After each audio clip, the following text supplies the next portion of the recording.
खानदेशी पद्धतीने पिठलं बनवण्यासाठी या ठिकाणी कढईमध्ये तेल टाकलं आहे. तेल छान गरम झाल्यावर त्यात जिरं लसूण टाकून छान असं लालसर होईपर्यंत आपण तेलामध्ये होऊ देऊया. आता यामध्ये आपण बारीक चिरलेली मिरची टाकलेली आहे. मिरची देखील छान अशी लालसर होऊ देऊया. मिरची ही लालसर झाल्यानंतर आता आपण त्यामध्ये कांदा टाकणार आहोत. कांदा देखील छान असा बारीक कापून घेतलेला आहे. त्यात आता आपण कोथिंबीर टाकलेली आहे तेलामध्ये, जेणेकरून आपल्या पिठल्याला छान अशी चव येईल. तुम्ही जर माझ्या चॅनलवर नवीन असाल तर माझ्या चॅनलला सबस्क्राईब करायला विसरू नका. यात आता आपण हळद व मीठ टाकलेलं आहे. धने पावडर टाकलेली आहे. ते छान मिक्स करून घेणार आहोत. आता मिक्स झाल्यानंतर आता आपण त्यामध्ये छान असं पाणी टाकणार आहोत.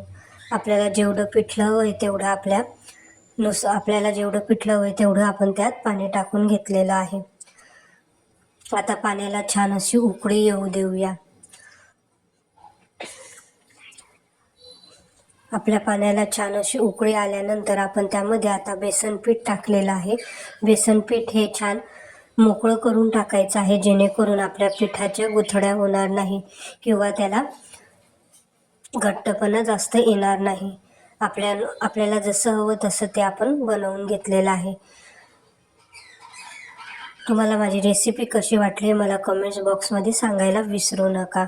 Thank you so much.